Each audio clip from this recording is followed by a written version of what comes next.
Yes, Yes, ma'am. Okay. So let me share the screen.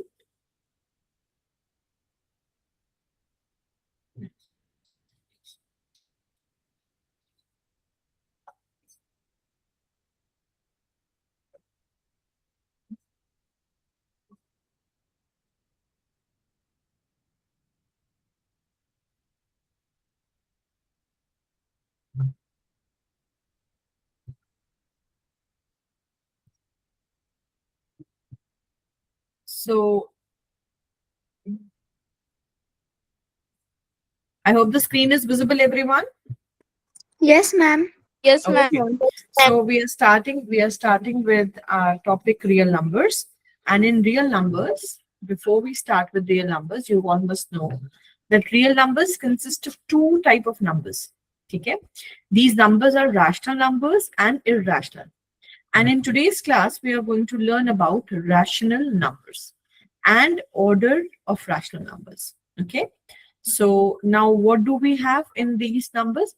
On screen, you can see that in initial classes, we started with the natural numbers. These natural numbers are actually called counting numbers, starting from 1, 2, 3, and so on.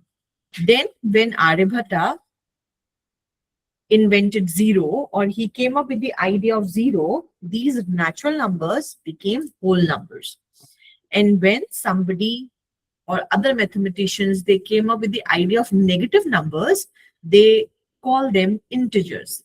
Now these numbers, when clubbed together, they are called rational numbers. Okay, this is you've already done in the earlier classes also. Now what is the definition of rational numbers?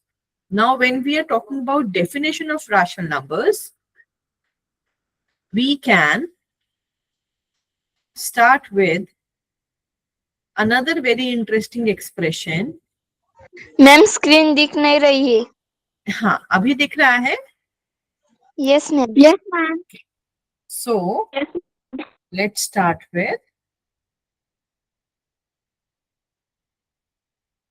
rational numbers. Now, what do we mean by rational numbers? Any number of the form P upon Q, where Q is not equal to 0, and P and Q, they both belong to integers. Then we say that these kind of numbers are called rational numbers. Let's have an example. Can I write 3 by 4? It is a rational number.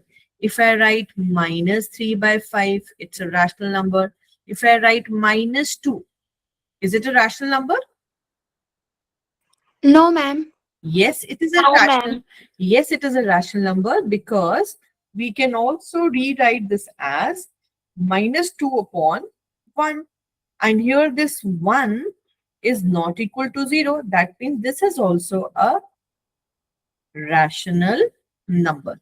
Now here I would like to make a very interesting diagram, and you will see that using that diagram you'll be able to identify that what is these natural numbers. So our number system starts with n, that is natural number. We write them as counting numbers.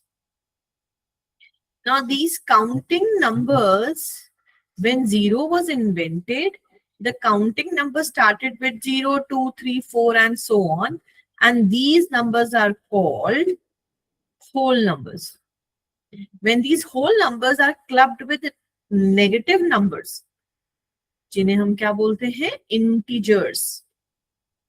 These numbers club, और हमारे पास जो नया set आया उसे हम कहते हैं integer, जिसे हम z और i से रिप्रेजेंट करते हैं. नाउ यू कैन सी एक छोटे से बबल से हम इंक्रीज हुए, दूसरे बबल पे पहुंचे, वहां से इंक्रीज हुए नेक्स्ट बबल पे. Now integers are again can be written in the form of p by q. सिर्फ कंडीशन क्या है? q जो है वो 0 नहीं हो सकता. Now, this P and Q are actually integers. They are integers. That means they can take any value, positive, negative in here, except 0, except that this q should not be 0. Now these numbers are called rational numbers. और ये क्या बन गए हमारे rational numbers. और rational numbers को हम represent करते हैं q से. ठीक है. सो अब अगर मैं आपसे कहूं कि क्या 2 रैशनल नंबर है, डज 2 बिलोंग रैशनल नंबर? सो ये ट्रू है या फॉल्स है, क्या कहेंगे आप? Can you repeat, please, ma'am? Is 2 rational or not? The statement is true or false? True. True. True. If I write 3 by 8 is a rational number, it's true or false? True. True. True. If I write 4 by 0 is a rational number? False. False. And remember, in denominator 0 is not allowed.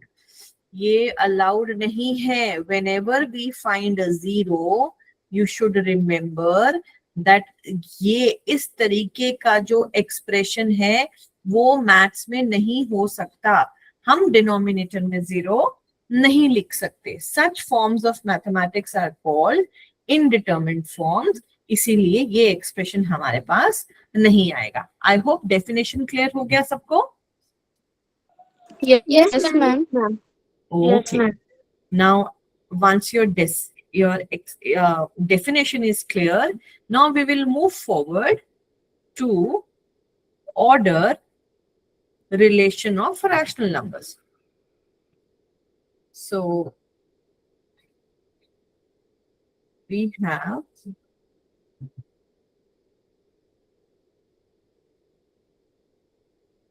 next we are going to learn about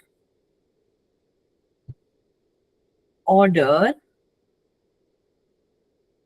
relation of rational numbers. Now, why do we call it order? Order, why? The reason is order. Order is of 3 types. So, order can be equal, order can be greater than, and order can be less than. So now here we are talking about 2 rational numbers, say P upon Q and R upon S. यहाँ पे condition क्या है? Q and S are both not equal to 0. ये दोनों 0 नहीं है. Okay? So how can we judge whether these two P upon Q, R upon S are equal? और हम कैसे पता लगाएंगे कि इनके बीच में जो रिलेशन है वो ग्रेटर देन है, स्मॉलर है या फिर लेस देन है? तो इसके लिए हमारे पास एक बड़ा इंटरेस्टिंग सा रूल है. ठीक है. और वो रूल क्या है ये देखिए.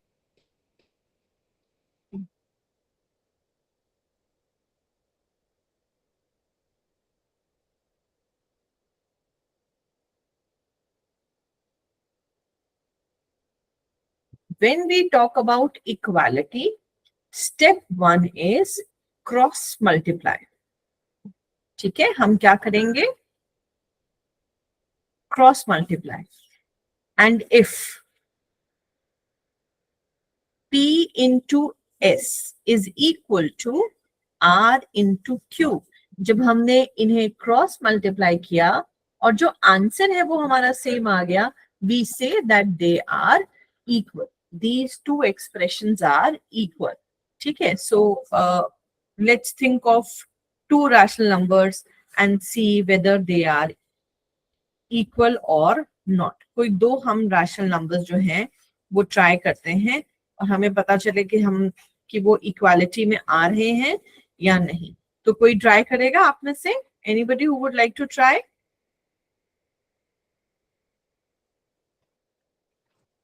Anyone? मैम हमारे बुक में करना है क्या? हाँ जी क्या मैम? बेटा, आप मुझे 2 एग्जाम्पल दोगे? Give me any 2 examples. 2/3 and 4/3. Okay, so we are talking about 2/3 and 4/3. 3. So अब हमें चेक करना है कि ये इक्वालिटी है या नहीं. तो इसको चेक करने के लिए पहले हम क्रॉस मल्टीप्लाई करते हैं. जब क्रॉस मल्टीप्लाई करोगे, you have 2 into 3 and the second number is 4 into 3. 2 into 3 is 6 and 4 into 3 is 12, and you will see that 6 is not equal to 12. Therefore, you can say that 2/3 is not equal to 4/3. ठीक है. अब एक example हम लेते हैं. ठीक है. Example है से आपकी का example 2/3 and the next I'm taking 4/6. ठीक है. ये दोनों को अब हमें चेक करना है कि whether they are equal or not. So let's cross multiply them. Ma'am equal है. Yes.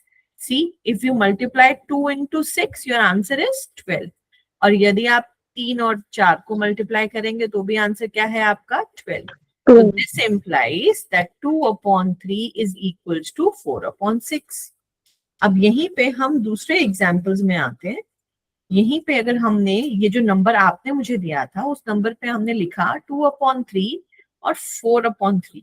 हमारा आंसर आया हमारे पास 2/3 और 4/3 मल्टीप्लाई किया तो हमारे पास आंसर आया 6. और वी कैन सी दैट 6 और 12 में कैसा रिलेशन है?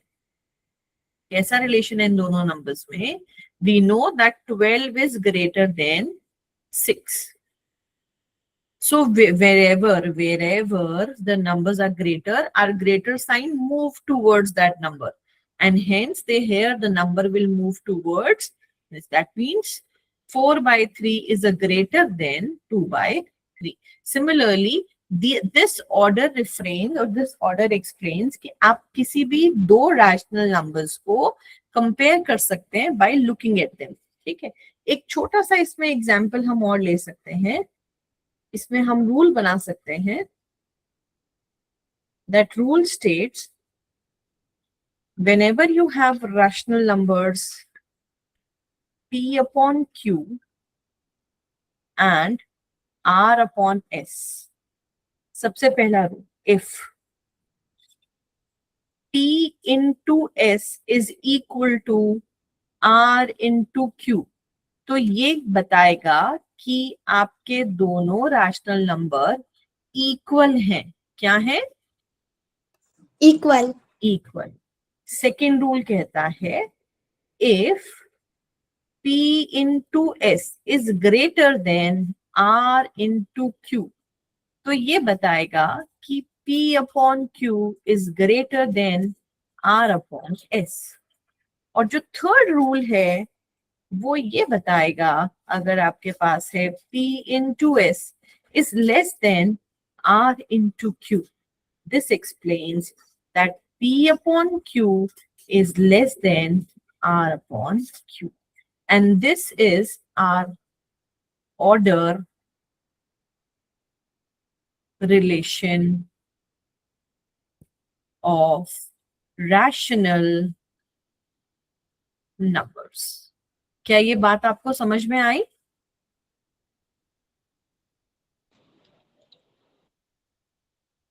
क्या ये आपको समझ में आया बेटा? Yes ma'am. तो मैं आपको कुछ क्वेश्चंस दूं, आप करेंगे? Yes ma'am. Yes ma'am. Okay, चलिए. Yes, अब मैं आपको क्वेश्चन दे रही हूँ, आप क्वेश्चन करेंगे. चलिए.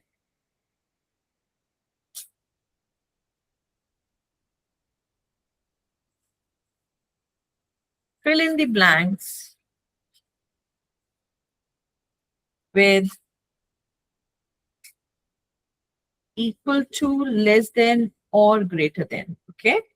Your first part is 7/3, 5/2, second part is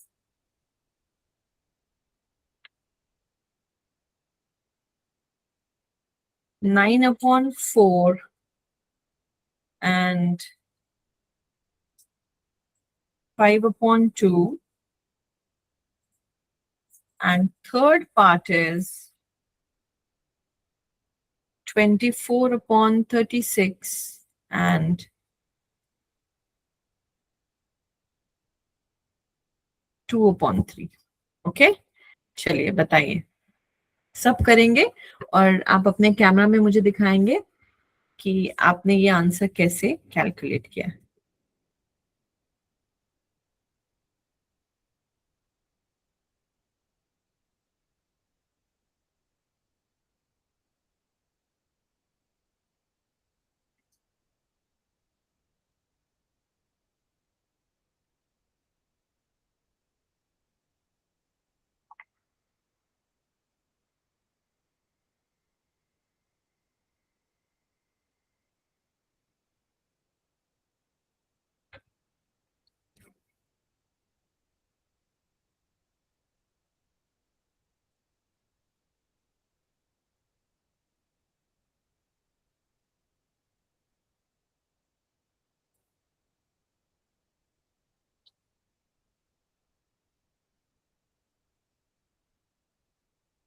क्या आप अपना कैमरा ऑन करेंगे? क्या आप में से ऐसा कोई है बेटा जिसने फर्स्ट क्वेश्चन कर लिया? Yes, ma'am. क्या आप मुझे दिखाएंगे आपने क्या किया है? अपने कैमरा में दिखाइए।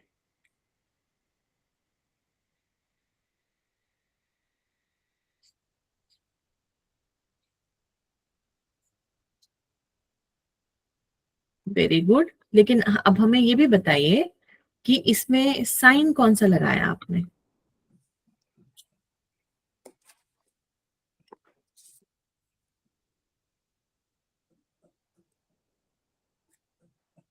यहाँ साइन कौन सा आया आपके पास? Greater than. Equal to, greater than, yes. The sign is greater than. The reason is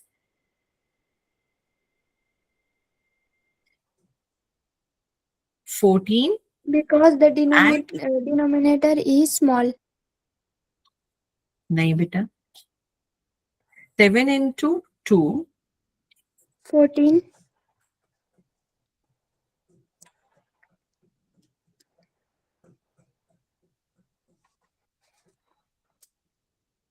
7 into 2 is 14 and 3 into 5 is 15.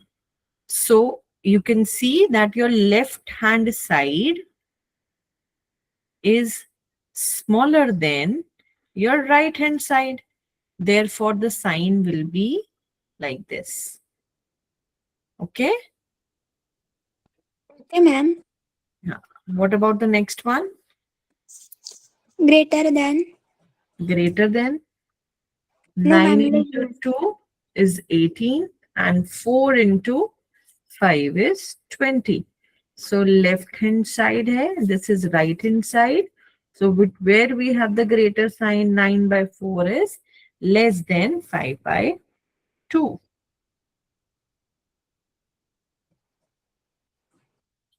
What about And the ma'am, last one? next में equals to आएगा. Ma'am मेरे 24, 3. Ma'am They are both, 72. yes, and they 72. both are equal. Equal. Both these numbers are equal. Okay? So I Okay, hope ma'am. this, okay, I hope this is clear to everyone. Yes, ma'am. Yes ma'am yes किसी को कुछ पूछना है?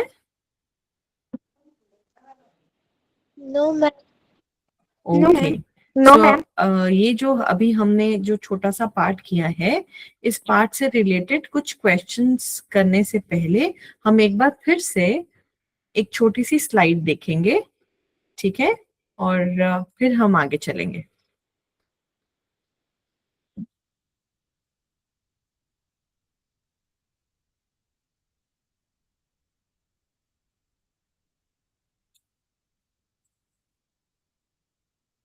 सबको दिख रहा है ये? Yes, ma'am. Yes, ma'am. Yes, ma'am.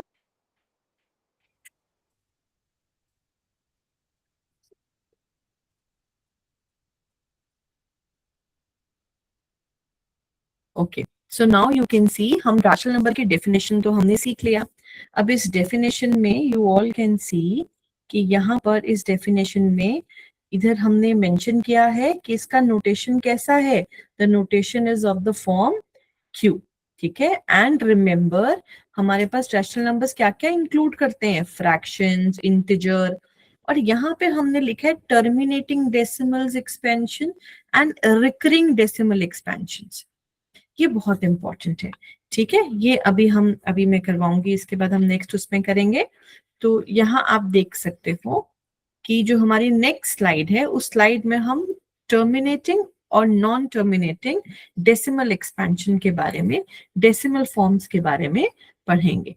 ठीक है, so when we talk about decimal parts,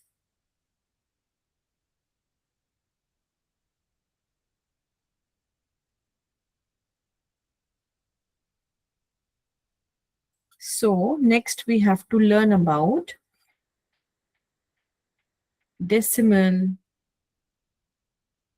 expansion.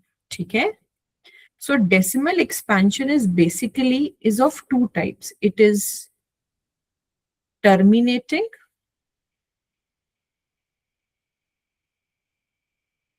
and it is also Non-terminating. yes.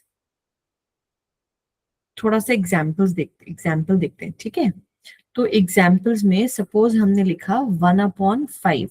So we all know 1/5 is 0.2. If I write 1/2, हमें मालूम है it is 0.5. If I write 1/4, it is 0.25. If I write 5/2, it is 2.5 and so on. I can write many. And you can see whenever I write this, my decimal number is not increasing.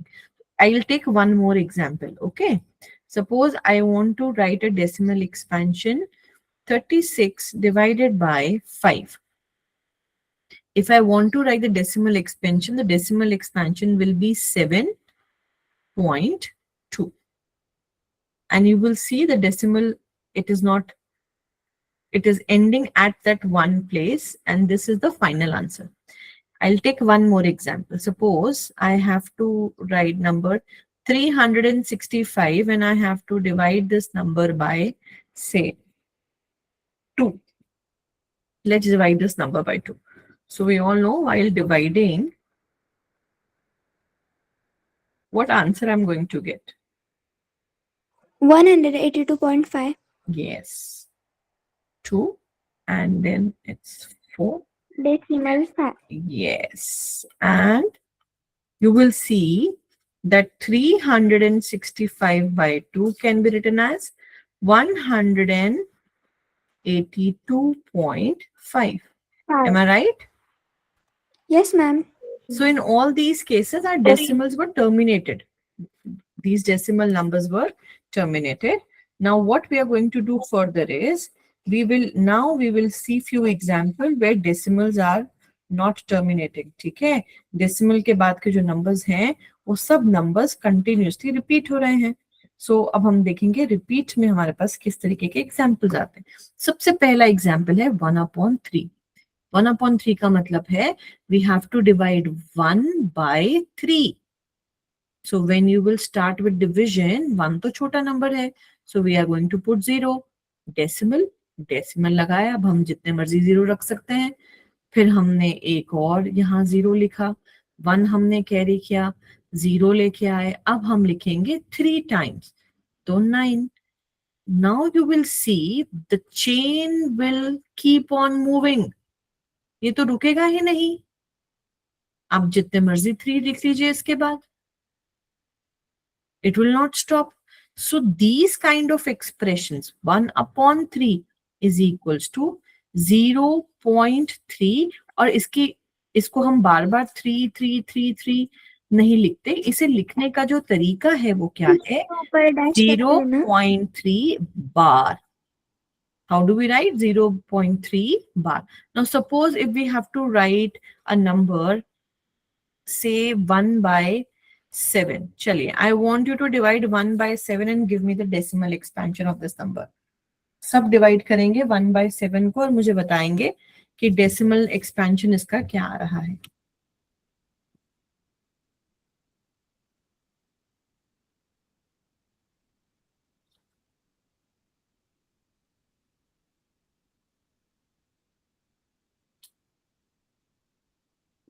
Ma'am, 7. Okay, ma'am. Thank you. 1 divided by 7.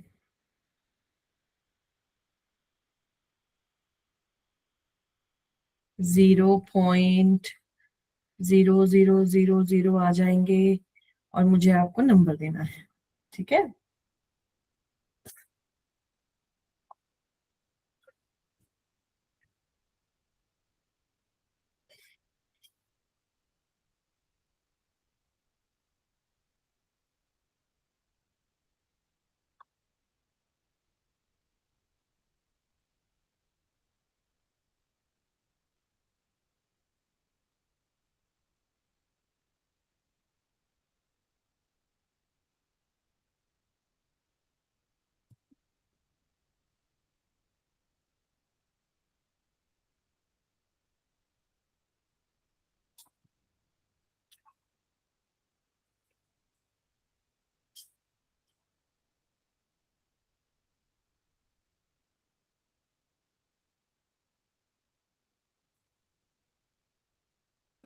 Ma'am बताओ क्या? हाँ बताइए ना. 0.142857 and वो infinity. 4857. Yes. And after the 7, it start repeating. That means you have to put bar. ठीक है. चलो एक क्वेश्चन हम और करके देखें इसमें. Yes ma'am. ओके चलिए बताइए. अगर हम 2 by 3 लिखेंगे तो हमारे पास क्या डेसिमल एक्सपेंशन आएगा?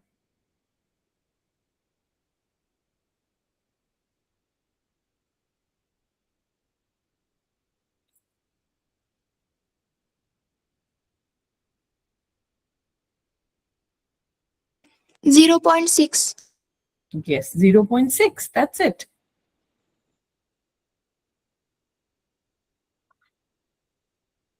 सिर्फ 0.6 आएगा. 0.6 उसके ऊपर बार. यस, हम इसको कैसे बोलते हैं? 0.6 बार. ठीक है. सो अब हमारे पास दो ऑप्शंस आ गए. हमारे डेसिमल्स टर्मिनेटिंग होते हैं या फिर नॉन टर्मिनेटिंग. अब ये जो नॉन टर्मिनेटिंग होते हैं ये भी दो तरीके के होते हैं. Now I want you to, आप में से कितने बच्चे को स्क्वायर रूट कैलकुलेट करना आता है?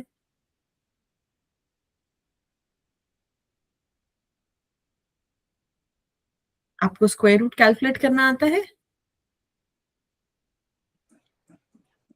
मैम मतलब स्क्वायर रूट कैलकुलेट मतलब आपको ये इसका वैल्यू कैलकुलेट करना आता है? √2. ये आपने क्लास 8th में पढ़ा है? Yes ma'am. Yes ma'am. पढ़ा है. चलिए जरा बताइए मुझे √2 का वैल्यू बताइए.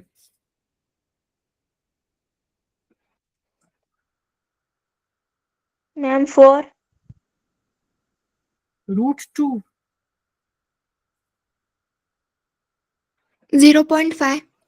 नहीं बेटा.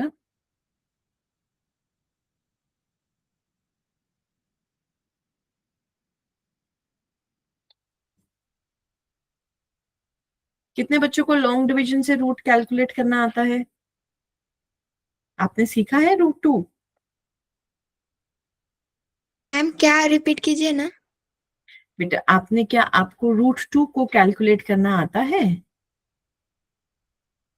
आपने क्लास 9th क्लास 8th में पढ़ा है इसके बारे में? मैम मैं बताऊँ क्या? हाँ बताइए ना. मतलब कि 2 को 3 बार डिवाइड करना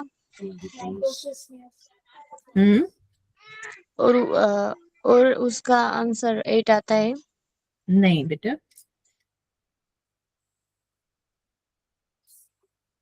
मुझे जहां तक मुझे लग रहा है कि शायद आपने क्लास 9th 8th में ये नहीं पढ़ा है, तो मैं आपको एक छोटा सा ब्रीफ देती हूँ, ठीक है। कभी कभी क्या होता है, हमारे पास कुछ डेसिमल एक्सपेंशन जो है ऐसे आ जाते हैं जिसमें नंबर डेसिमल आता तो है लेकिन वो डिवीजन कहीं रुकता ही नहीं और ना ही रिपीट होता है। एक तो वो स्टॉप नहीं हो रहा, दूसरा it is not repeating also, ना तो वो रुक रहा है ना रिपीट हो रहा है। ऐसे नंबर्स को हम बोलते हैं इरैशनल नंबर्स, जो अब आप क्लास 9th में सीखेंगे, ठीक है। Okay ma'am. Yes. तो ये जो हमारे पास नॉन टर्मिनेटिंग वाला नंबर है, जो हमारे पास नॉन टर्मिनेटिंग एक्सप्रेशन है, ये दो तरीके का होता है। ये आगे डिवाइड हो जाता है दो तरीकों में। ये हो जाता है रिपीटिंग एंड नॉन रिपीटिंग। अब हमारे पास जो क्राइटेरिया बन रहा है वो क्या है? वो क्राइटेरिया बड़ा इंटरेस्टिंग है। हम सिर्फ डेसिमल को चेक कर कर बता सकते हैं कि जो गिवन नंबर है वो रैशनल है या फिर इरैशनल है।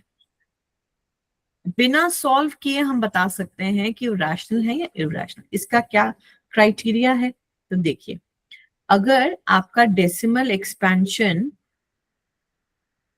टर्मिनेटिंग है तो ये कैसा होगा? रैशनल। हम रैशनल को प्रेजेंट करते हैं क्यू से और इरैशनल को प्रेजेंट करते हैं क्यू सी से।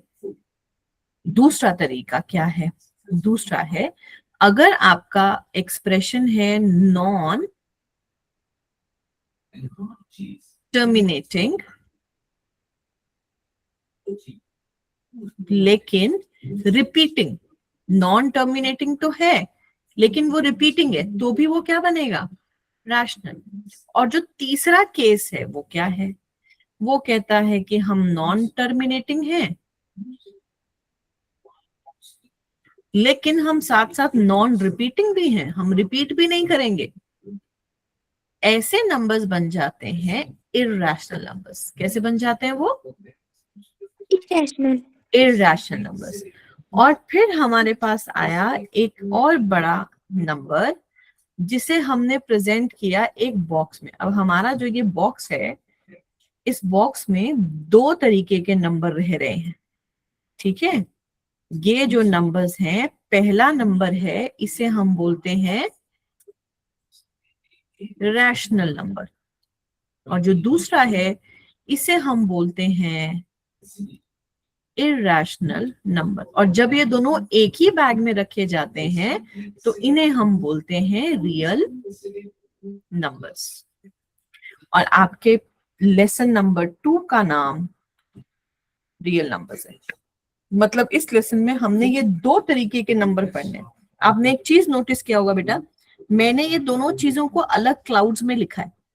That mean there is nothing common, nothing common between them. कुछ भी कॉमन नहीं है। There is no number common between them, they are two separate identity. अगर कोई नंबर रैशनल है तो वो इरैशनल के इक्वल नहीं हो सकता, ठीक है।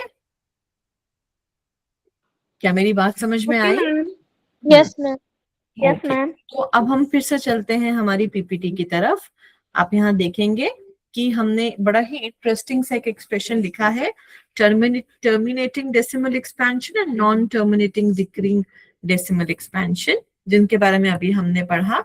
अब यहाँ पे मैंने आपको ये रूल बताया था कि जो आपके नंबर्स हैं, ये कंपेयरिंग, हमारा जो कंपैरिजन है वो कंपैरिजन हम कैसे कर सकते हैं वो आप देख रहे हैं यहाँ पे।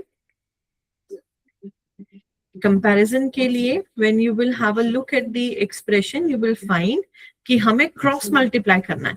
क्रॉस मल्टीप्लाई करने के बाद हमारे पास जिस तरीके का रिलेशन आएगा हम वो रिलेशन जो है अपने एक्सप्रेशंस में मेंशन कर सकते हैं। इसकी एक ट्रिक हम याद कर सकते हैं और वो ट्रिक क्या है, फ्रैक्शन को क्रॉस मल्टीप्लाई करो और हमारे प्रोडक्ट्स को कंपेयर करो।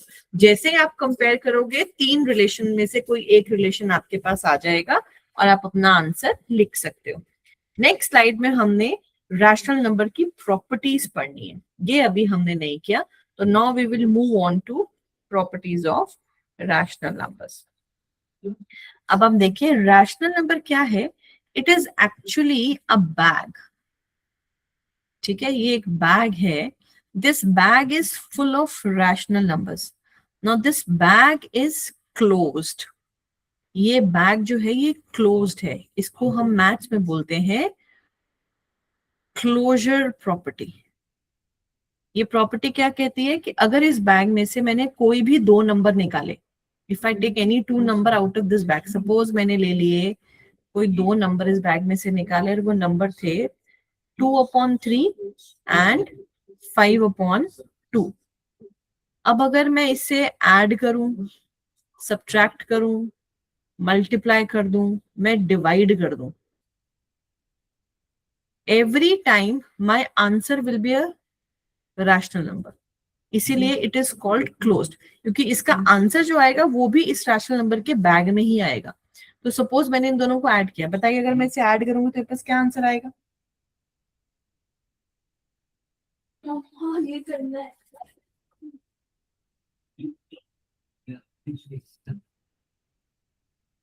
कोई बताएगा मुझे अगर मैंने ऐड करूंगी तो मेरे पास क्या आंसर आएगा बेटा? 4/8। 4/8 8। नहीं बेटा, 2/3 को जब हम ऐड करना चाहते हैं 5/2 के साथ, when we want to add these numbers, यहाँ पे हम एक ट्रिक यूज करते हैं, बड़ी इंटरेस्टिंग ट्रिक है। आप सबने तितली देखी है? Yes, सबने ma'am. तितली देखी है? अच्छा चलो हम तितली बनाएंगे यहाँ पे, ठीक है। अब वो तितली के जो हमारे पंख हैं वो कैसे हैं? एक पंख है उसका हरे रंग का, एक पंख है उसका नीले रंग का, जो उसका चेहरा है तितली का वो तो काले रंग का है, तो वो तो काला ही रहा, और जो उसकी पूंछ है वो हमारी लाल रंग की है, ठीक है, ये याद रहे। अब हमने क्या किया, हमने पहले पंख के बारे में देखा। पहला पंख है 2 और 2, तो 2 into 2 हमने पहले पंख को मल्टीप्लाई किया, आ गया 4। फिर ये चेहरे के पास है, हमने चेहरा लगाया। फिर हमने नीले पंख को मल्टीप्लाई किया, 3 into 5 आ गया। 15। अब यस, और अब हमने जो उसकी पूंछ थी उसे भी मल्टीप्लाई किया, 2 into 3 6। तो फाइनल आंसर क्या आया? 19/6। और ये सेम हम कर सकते हैं अगर हमारे पास यहाँ प्लस की जगह पर माइनस का साइन होता। तो सपोज अब अगर आपके पास है 2/3 माइनस 5/3, 5/2, तो जो हमारी तितली है उसका पहला पंख है 4, उसका चेहरा है माइनस, दूसरा पंख है उसका 15, और उसकी जो पूंछ है वो है 2, 3 into 6। नंबर कितना आया? -11/6। तो अब आप देखो क्या ये दोनों नंबर रैशनल है? Yes ma'am. तो एडिशन सब्ट्रैक्शन तो हो गया, चेक हो गया। अब हम मल्टीप्लिकेशन पे आते हैं। Let's multiply 2/3 multiplied by 5/2। अब मल्टीप्लिकेशन कैसा होता है? मल्टीप्लिकेशन बहुत सीधा सा आदमी है, ऊपर वाले नंबर ऊपर से मल्टीप्लाई होते हैं, नीचे वाले नंबर नीचे से मल्टीप्लाई होते हैं। तो 2 को हमने मल्टीप्लाई किया 5 से, 3 को मल्टीप्लाई, क्या आ गया आंसर? 10/6। अब इसका एक शॉर्टकट भी है, ये तो बहुत लंबा हो गया। जब भी मल्टीप्लाई में ऐसे नंबर होते हैं, हम एक जो हमारे नंबर सेम होते हैं हम उन्हें कैंसिल आउट कर सकते हैं। फॉर एग्जाम्पल आप देखो ये जो 2 है ये यहाँ न्यूमरेटर में है और यहाँ डिनोमिनेटर में है, that means we can cancel them out, और जो फाइनल नंबर है वो हमारे पास क्या रह गया? 5/3। और यदि हम इसको रिड्यूस करते हैं तो भी हमारे पास आंसर कितना आता? 5/3। 3. ठीक है। Now the multiplication is also true because 5/3 is also rational. Now let's move on to the last function and that is division. क्या division में ये closed है? It's 2/3 divided by 5/2. तो यहाँ पे मेरे पास एक बड़ा इंटरेस्टिंग सा रूल है और वो रूल है KFS।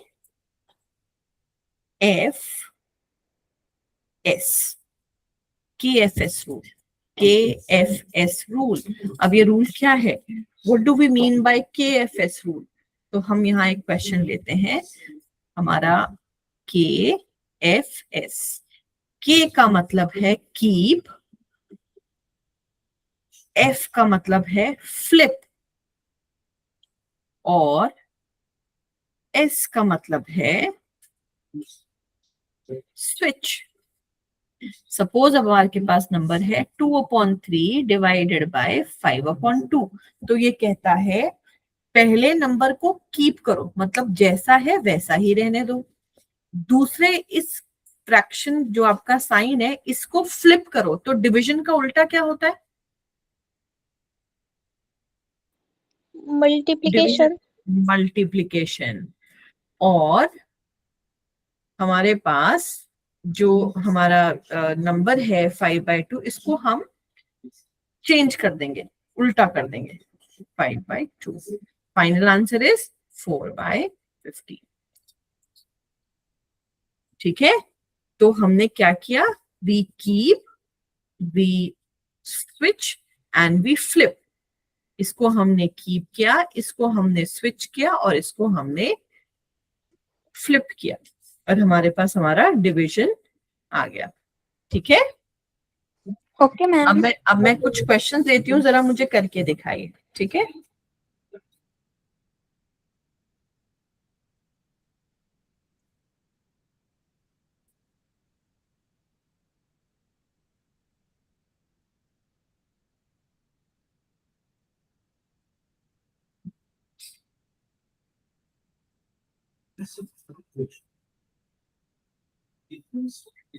Three by 5 plus 4/3।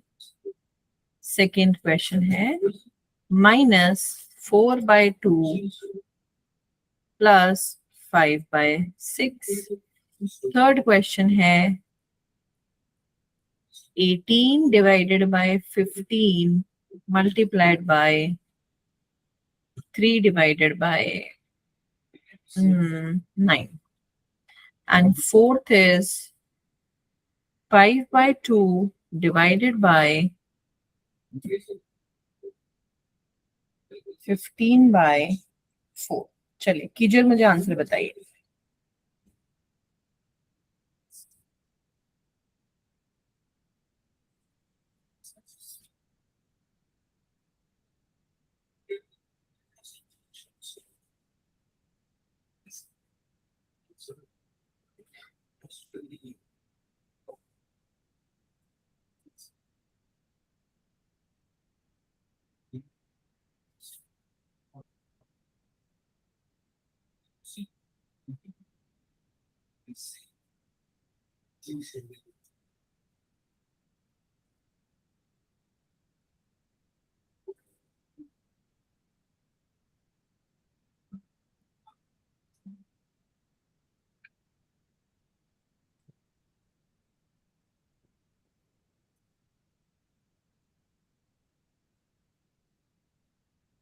आप मुझे पहले सवाल का आंसर देंगे?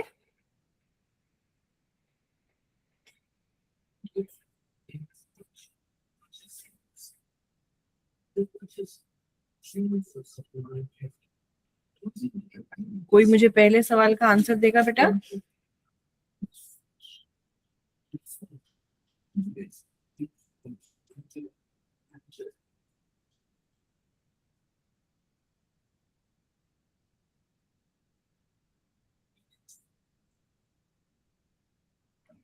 Four upon 5. फर्स्ट का आंसर कितना है? 4/5. 4/5। Okay 9 plus 20 upon 15. So the answer is 29 upon 15.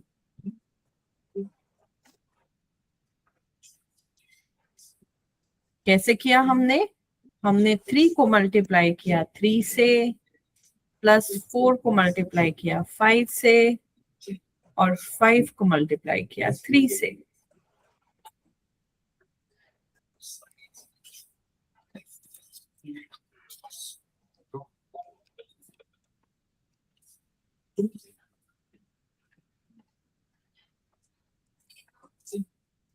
क्या आप दोबारा ट्राई करना चाहोगे?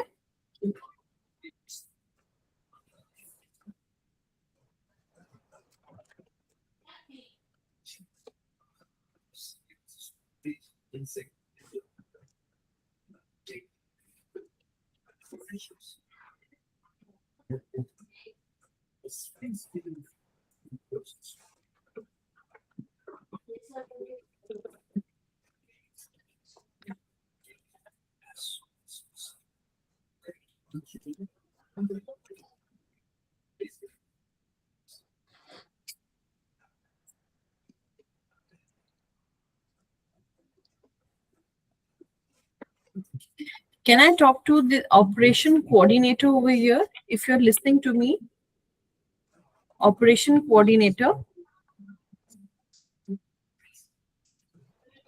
Can we have a word, please?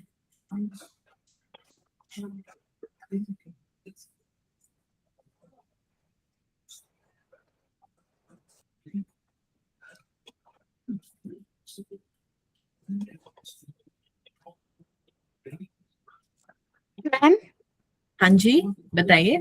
Second number का आंसर -34/12 है क्या?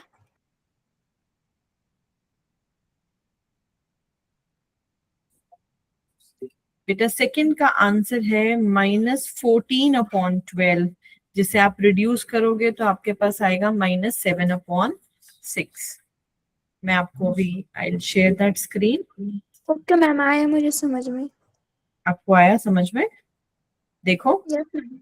जब आप 6 को मल्टीप्लाई करोगे -4 से, और 5 को मल्टीप्लाई करोगे 2 से, और आप जब मल्टीप्लाई करोगे तो 24, पॉजिटिव नेगेटिव माइनस करेंगे तो 14 आएगा आपके पास, और final answer will be -7/6. Okay ma'am. Okay.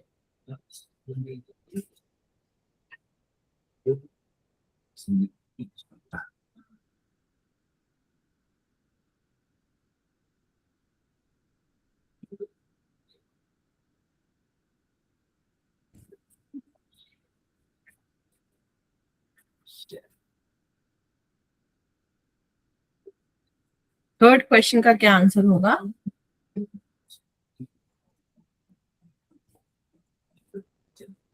54/135. 54/130. इसको आप रिड्यूस नहीं कर सकते हैं? 135.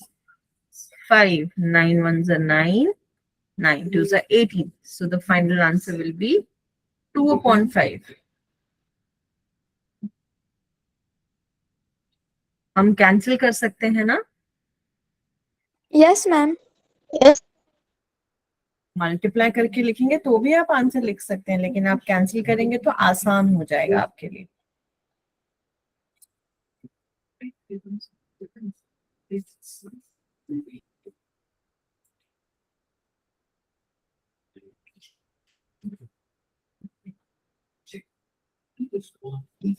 मैम 4 का 2/3 है.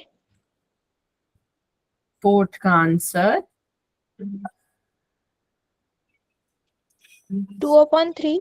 Yes, it's 2/. मैम आपने बोला था ना KSF, तो उसके F का मीनिंग क्या बोला था आपने? बेटा कीप, स्विच, फ्लिप. पहले नंबर को कीप करो, अपने एक्सप्रेशन को स्विच करो, और नेक्स्ट एक्स को फ्लिप करो. फ्लिप उल्टा करो. Okay ma'am.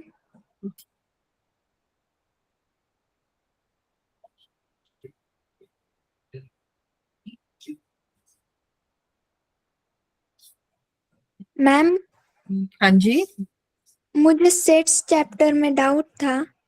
हाँ बताइए क्या डाउट था। इस चैप्टर में नहीं मैम, सेट। हाँ सेट में, आप बताओ डाउट क्या है आपका, बताओ।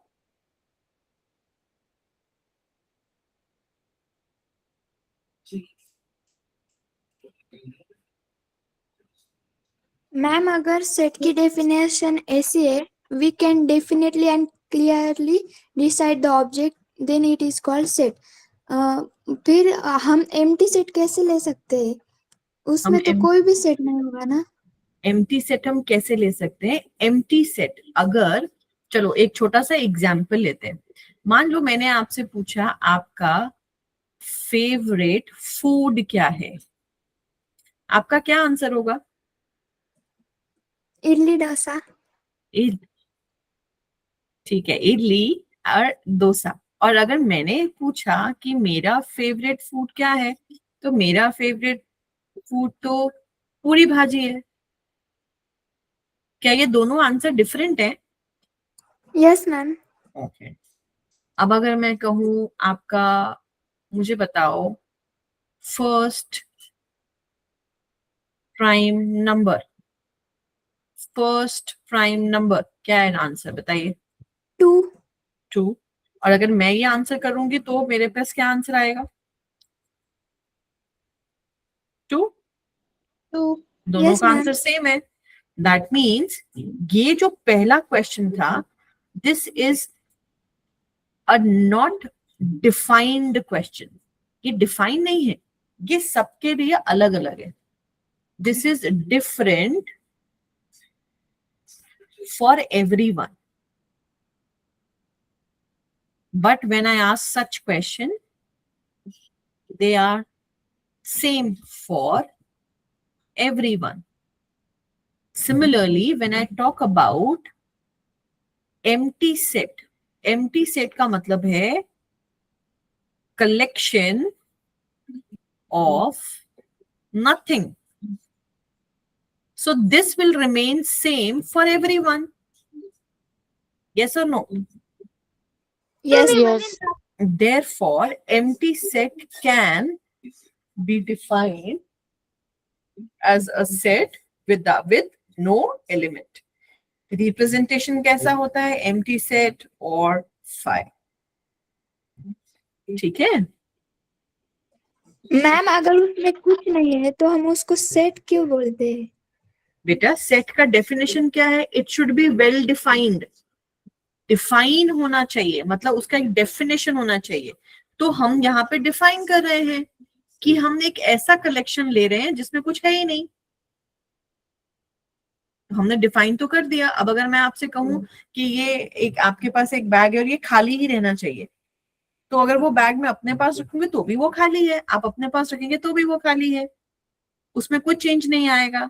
इसीलिए ये डिफाइंड है, डिफाइंड एक्सप्रेशन है। That is why we call it empty set. फिर मैम इसको हम कलेक्शन नहीं बोल सकते ना? हम कलेक्शन नहीं बोल सकते ना? क्यों नहीं बोल सकते? हम, ये वो कलेक्शन है जिस कलेक्शन में कुछ है ही नहीं। मैम लेकिन कलेक्शन का मीनिंग कैसे होता है कि हमारे पास अगर पेन की कलेक्शन है तो बहुत सारे है, और अगर हम एम्प्टी है मतलब कुछ नहीं है। कुछ नहीं है, हाँ। जब हम ओके मैम। एम्प्टी सेट को जब हम एम्प्टी सेट को डिफाइन करते हैं तो हम एम्प्टी सेट में ये लिखते हैं a collection of set where there are no elements. Where there are no elements, वहां पे कोई एलिमेंट है ही नहीं। तो वो भी तो एक तरीके का आपका कलेक्शन मतलब वो भी एक तरीके का एक्सप्रेशन हो गया। एक्सप्रेशन मतलब वो भी आपके पास एक एक नोटेशन है जो आप एक्सप्लेन कर सकते हैं कि हम अगर कुछ नहीं है, नथिंगनेस को हम कैसे दिखाएंगे?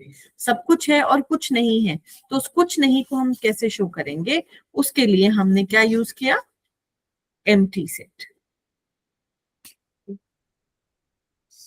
Okay ma'am, thank you.